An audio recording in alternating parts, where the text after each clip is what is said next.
कुशवाहा जी, बांसदेव की लोकप्रिय विधायक श्रीमती केतकी सिंह जी, लोकसभा के संयोजक श्री विनोद शंकर दुबे जी, जिला पंचायत अध्यक्ष देवरिया श्री गिरीश चंद तिवारी जी, पूर्व मंत्री श्री राजधारी सिंह जी, पूर्व विधायक भगवान पाठक जी, पूर्व विधायक धनंजय कनौजिया जी, पूर्व विधायक शिवशंकर चौहान जी, Bharatiya Janata party, Suheldev Rajbhar party, Nishad Raj party और एनडीए के सभी हमारे अन्य सहयोगी दलों के पदाधिकारीगण, भारी संख्या में इस बांसडीह विधानसभा क्षेत्र में उपस्थित सलेमपुर संसदीय क्षेत्र से जुड़े हुए मेरे सभी उपस्थित बहनों और भाइयों, मैं पहले इस पावन धरा को, जिसे भगवान परशुराम ने और जिसे भृगु बाबा ने अपनी साधना से पवित्र करके आने वाली पीढ़ी के जीवन को मंगलमय किया है, इस पावन धरा को नमन करते हुए इतनी भीषण गर्मी में भी जो उत्साह आप सबने दिखाया है, मैं इसके लिए आप सबका हृदय से अभिनंदन करता हूं, स्वागत करता हूं। बहनों और भाइयों, लोकसभा चुनाव के 5 चरण हो चुके हैं, आज छठे चरण का मतदान हो रहा है और चुनाव मतदान का रुझान बताता है, पूरे देश के अंदर जो उत्साह है, जो उमंग है, वह बताता है कि 4 जून को जब परिणाम आएंगे तो फिर एक बार मोदी सरकार, फिर एक बार और अब की बार 400 पार। 400 पार की जब हम बात करते हैं तो समाजवादी पार्टी और कांग्रेस के गठबंधन को चक्कर आने लगता है, वे घबरा जाते हैं, चारों खाने चित्त हो जाते हैं, उनकी समझ ही में नहीं आता है कि 400 पार कैसे होगा, क्योंकि ये दोनों मिलकर के भी 400 सीटों पे चुनाव नहीं लड़ रहे हैं। बहन और भाइयों, जनता जनार्दन इसका जवाब भी देती है और उसका जवाब देती है कि जो राम को लाए हैं, क्यों बलिया भी इसके साथ में है ना, बलिया की क्या भावनाएं हैं, क्या बलिया भी ये चाहता है ना, बांसडीह भी चाहता है ना यही कि जो राम को लाए हैं हम उनको लाएंगे। स्वाभाविक रूप से कश्मीर से लेकर कन्याकुमारी तक, असम के कामरूप से लेकर के गुजरात के कच्छ तक एक ही नारा, एक ही स्वर गूंज रहा है और वह है कि 4 जून को जब परिणाम आएंगे तो कोई राम भक्त ही दिल्ली में सिंहासन पर बैठेगा। और इस देश से आज मुझे सलेमपुर संसदीय क्षेत्र में आप सबके बीच में आना पड़ा है। बहनों और भाइयों, हमने बदलते हुए भारत को देखा है, हमारी पीढ़ी सौभाग्यशाली है, हम अपनी वर्तमान पीढ़ी को कह सकते हैं और भावी पीढ़ी को कह सकते हैं कि हमने बदलते हुए भारत को देखा है। विकसित भारत की आधारशिला जब तैयार हो रही थी, उस भारत को हमने देखा है और उस भारत को आगे बढ़ते हुए हमने आंखों से देखा है और उसमें हम सबका भी योगदान है, क्योंकि जो भी परिवर्तन आज हो रहा है, बहनों और भाइयों, इस परिवर्तन का नेतृत्व भले ही मोदी जी कर रहे हो, लेकिन श्रेय आपको जाता है, क्योंकि आपका वोट जब कमल चुनाव चिन्ह पे जाता है तो कमल चुनाव चिन्ह पर जब केंद्र में सरकार बनती है तो मोदी जी को और राज्य में सरकार बनती है तो वह ताकत मुझे मिलती है और दोनों मिलकर के फिर विकास की इस यात्रा को तेजी के साथ आगे बढ़ाने का कार्य करते हैं। बहनों और भाइयों, इसीलिए आप कह सकते हैं हमने बदलते हुए भारत को देखा है। आज आप देख रहे होंगे दुनिया के अंदर भारत का सम्मान बढ़ा है, सीमाएं सुरक्षित हुई हैं, आतंकवाद और नक्सलवाद की समस्या का समाधान हुआ है। कांग्रेस और समाजवादी पार्टी की तरह नहीं, जब इनकी सरकार समाजवादी पार्टी की राज्य में थी और कांग्रेस की केंद्र में सरकार थी, रोज बम विस्फोट होते थे। कभी अयोध्या में बम विस्फोट, कभी काशी में, कभी लखनऊ में, कभी दिल्ली में, कभी मुंबई में, कभी अहमदाबाद में। देश का कोई कोना नहीं छोटा था जहां विस्फोट न हुए हो। और जब हम तत्कालीन सरकार से कहते थे कि आतंकवाद से निपटो, और कहते थे कैसे निपटे, आतंकवादी तो सीमा पार से हैं। बहनों और भाइयों, एक बहाना था। कांग्रेस और समाजवादी पार्टी में इच्छा शक्ति का अभाव था, या वोट बैंक की राजनीति के चलते तुष्टीकरण की नीति पर चल करके इनके द्वारा आतंकवाद से निपटने में कोताही बरती जाती थी। आज आपने देखा होगा 10 वर्ष में मोदी जी के नेतृत्व में आतंकवाद को पूरी तरह समाप्त किया गया है, नक्सलवाद का नेस्तनाबूद हुआ है। और अब तो जोर से पटाखा फट जाए ना तो पाकिस्तान सफाई देता है कि साहब मेरा हाथ नहीं है, क्योंकि इसे मालूम है ये नया भारत है और नया भारत छेड़ता नहीं है, लेकिन अगर कोई छेड़ेगा तो उसको छोड़ता भी नहीं है। बहनों और भाइयों, इस नए भारत में विकास की जो यात्रा प्रारंभ की है वह अद्भुत है, दुनिया के लिए आश्चर्य करने वाला है। 2 लेन, 4 लेन, 6 लेन, 12 लेन के हाईवे बन रहे हैं, एक्सप्रेस हाईवे बन रहे हैं, एयरपोर्ट बन रहे हैं, एम्स बन रहे हैं, IIT, IIM, ट्रेन की नई नई सुविधाएं, कहीं वंदे भारत ट्रेन, कहीं अमृत भारत ट्रेन, और कहीं पर नमो भारत ट्रेन के रूप में दुनिया की बेहतरीन मॉडल ट्रेन की आज भारत स्वयं ही अपने यहां उसका प्रोडक्शन भी करता है और जनता जनार्दन की यातायात के लिए उन्हें उपलब्ध करवाता है।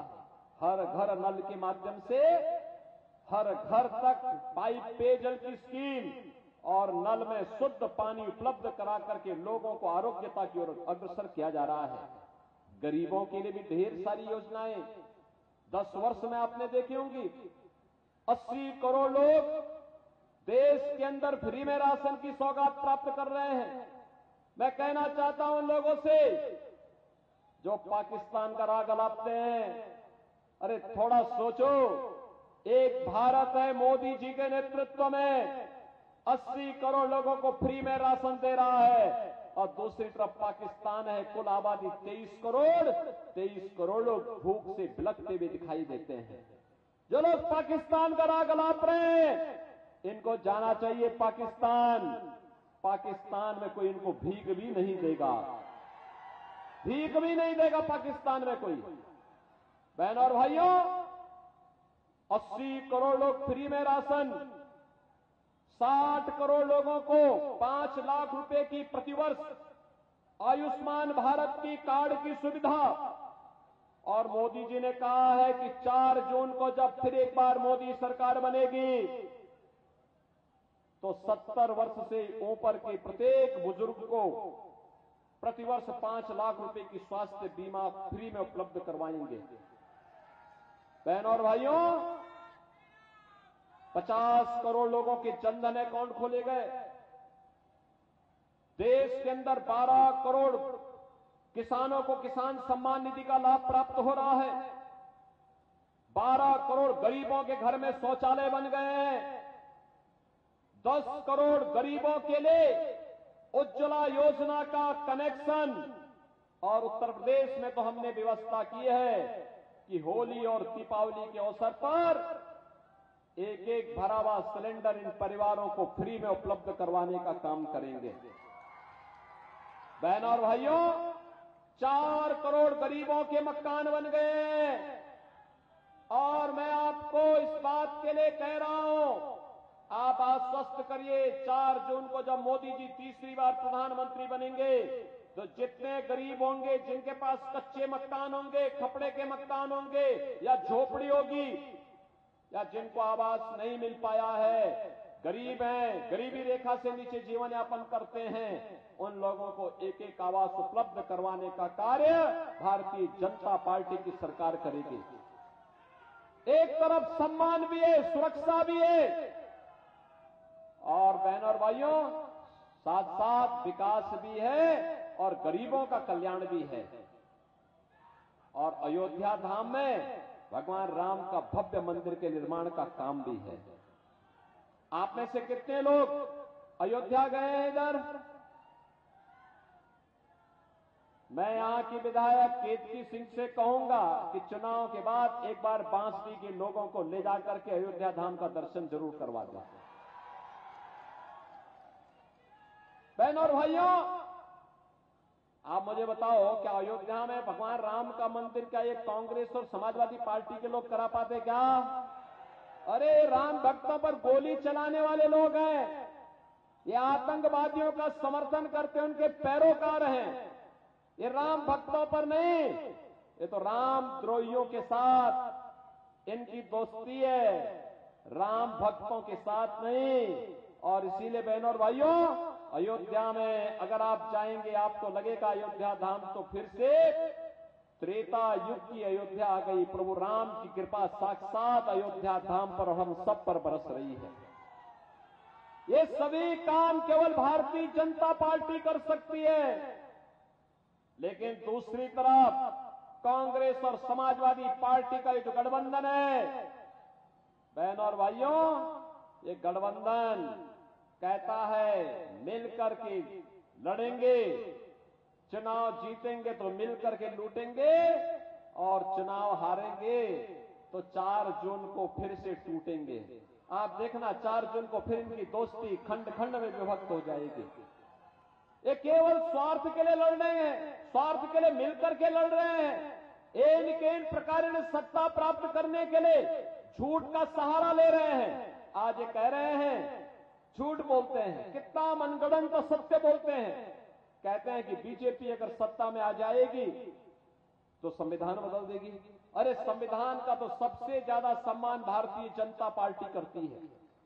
संविधान को सर्वोच्च सम्मान भारतीय जनता पार्टी करती है। बाबा साहब भीमराव अंबेडकर के पंचतीर्थ मोदी जी ने बनाए।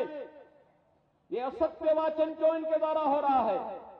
केवल इसलिए जिनसे जनता जनार्दन को आपस में बांटा जा सके, विकास के मुद्दे से ध्यान हटाया जा सके, गरीब कल्याणकारी मुद्दों से ध्यान हटाया जा सके, सुरक्षा जैसे मुद्दों से ध्यान हटाया जा सके, और गरीबों के उत्थान के लिए मोदी जी के नेतृत्व में जो काम हो रहा है इससे ध्यान हटाया जा सके। बहनों और भाइयों, हम सबको याद रखना होगा, कांग्रेस और समाजवादी पार्टी का घोषणा पत्र कहता है कि सत्ता में आएंगे तो ओबीसी और एससी का आरक्षण ये मुसलमानों को बांटने का काम करेंगे। क्या आप इसको स्वीकार करेंगे? क्या इसको स्वीकार करेंगे क्या? लेकिन ये लोग इस शरारत में लगे हैं। इनका घोषणा पत्र कहता है कि अगर सत्ता में आएंगे तो तालिब यानी पर्सनल लॉ लागू करेंगे। पर्सनल लॉ का मतलब जानते हैं आप? पर्सनल लॉ का मतलब तालिबानी शासन। बेटी स्कूल नहीं जा पाएगी, महिलाएं बाजार नहीं जा पाएंगी, महिलाएं घर के बाहर नहीं निकल पाएंगी, बुर्का पहन करके घर के अंदर दुबकना पड़ेगा। भारत के अंदर शरिया कानून लागू करने का कुत्सित प्रयास है समाजवादी पार्टी और कांग्रेस के लोग करना चाहते हैं। भारतीय जनता पार्टी इसको एक सिरे से खारिज करती है और इसका विरोध करती है। और मैं इसीलिए कहने के लिए आया हूं, भारतीय जनता पार्टी ने मोदी जी के नेतृत्व में तो नारी शक्ति वंदन अधिनियम पारित किया है। 33% सीटें महिलाएं ही विधानसभा और लोकसभा में जीत करके जाएं, ये प्रावधान भारतीय जनता पार्टी ने प्रदेश में और केंद्र में किया है। एक तरफ भारतीय जनता पार्टी आदि आबादी को सम्मान दे रही है और दूसरी तरफ 3 तलाक की कुप्रथा को फिर से लागू करने के लिए कांग्रेस और समाजवादी पार्टी का एक गठबंधन आपके बीच में आया है।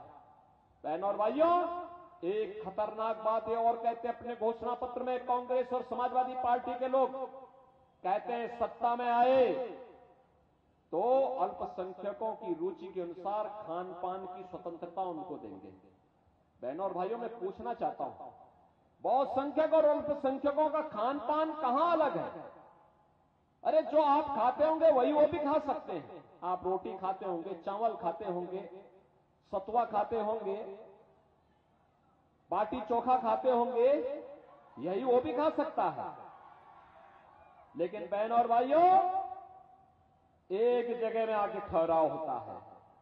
जब कोई मुसलमान कहता है कि मैं गौ मांस खाऊंगा, गौ हत्या करूंगा, तो हिंदू कहता भाई नहीं, जन्म जन्म का नाता है, गाय हमारी, क्या बोलता है, जन्म जन्म का नाता है, गाय हमारी। क्या गौ कसी करने की छूट देंगे क्या? क्या आप देंगे क्या? अरे आप देंगे क्या? क्या आप इसकी अनुमति दे देंगे क्या? अरे राम जन्मभूमि का जो पुण्य आपके साथ जुड़ा हुआ है, आज के दिन पर आप अपनी वर्तमान पीढ़ी को कह सकते हैं, अयोध्या में राम मंदिर का निर्माण जब हुआ था तब हमारी उम्र ये थी, हमने भी योगी जी और मोदी जी को वोट दिया था, तब राम मंदिर का निर्माण हुआ था, इसका श्रेय हमें भी मिलना चाहिए। आज जो पुण्य आपके साथ जुड़ा हुआ है, अगर गौ कसी करने वालों को, गौ हत्या करने वालों को आपका वोट जाता है, तो बहनों और भाइयों, वह पाप में बदलने का काम हो जाएगा, पाप में बदल जाएगा। ये पाप मत करना। और दूसरा, मैं आपको इस बात के लिए आश्वस्त करता हूं, भारतीय जनता पार्टी है, वह एक तरफ अयोध्या में राम मंदिर का निर्माण करती है, दूसरी तरफ आजमगढ़ में महाराज सुहेलदेव के नाम पर विश्वविद्यालय की स्थापना भी करती है। मैं पूछना चाहता हूं, महाराज सुहेलदेव का नाम समाजवादी पार्टी एक भी बार नहीं लेती है, क्योंकि महाराज सुहेलदेव ने जो आक्रांता सालार मसूद गाजी था, उसकी सेना सहित उसे बहराइच के पास मार गिराया था। और मुस्लिम वोट के लिए समाजवादी पार्टी महाराज सुहेलदेव का नाम नहीं लेती है। और इसीलिए मैं आज आपके पास आया हूं आपसे कहने के लिए, यार रविंद्र कुशवाहा चुनाव जीत करके जाएंगे ना? दोनों हाथ पाके मुझे आश्वस्त करो। बाजदी और बलिया के लोग मुझे आश्वस्त करें, उधर के लोग भी इतनी भारी संख्या वहां खड़ी है, आप लोग मुझे बताइए, चुनाव जीत के जाएंगे रविंद्र कुशवाहा?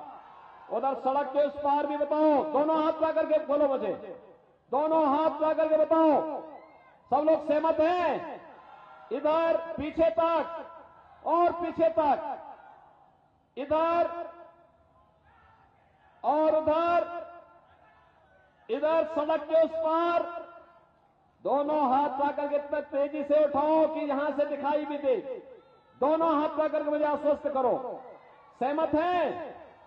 बहनों और भाइयों, 6 दिन का समय है प्रचार करने के लिए, मात्र 6 दिन का। इन 6 दिनों में आप लोग मुझे बताओ, मैं 2 बातें कहूंगा, आप इसको मानेंगे? सभी लोग दोनों हाथ पा करके मुझे आश्वस्त करो, मानेंगे? पहली बात कि आप में से हर व्यक्ति प्रतिदिन 5-5 घरों में जनसंपर्क करके कमल खिलाने के लिए जनता जनार्दन से अपील करेंगे। और दूसरा, 6 दिन में 30 परिवार का मतलब 100 से लेके 125 मतदाता, 125 से लेके 100 से 125 मतदाता, इन 100 से 125 मतदाता को मतदान केंद्र में ले जाकर के मतदान कराना है, कराएंगे? 1 जून को मतदान होना है, आज 6ठे चरण का मतदान हो रहा है, मतदान के प्रतिशत को बढ़ाना है, कराएंगे?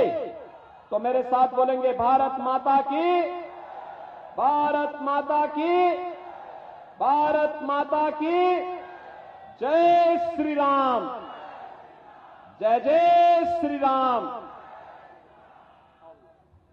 हेलो।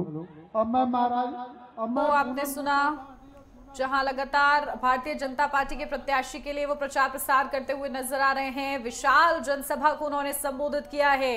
जय जय श्री राम के नारे के साथ उन्होंने अपनी वाणी को विराम दिया, लेकिन इसी के साथ वोट की अपील उन्होंने की है। विपक्ष पर जमकर प्रहार भी किए हैं। साथ ही साथ भारतीय जनता पार्टी के प्रत्याशी के लिए वोट की अपील, तो वहीं डबल इंजन सरकार के लिए, साथ ही साथ प्रधानमंत्री नरेंद्र मोदी के नेतृत्व में हो रहे विकास के लिए उन्होंने कहीं ना कहीं जिक्र किया है। और उसी जिक्र के आधार पर वोट की अपील करते हुए भी सीएम योगी आदित्यनाथ नजर आए हैं।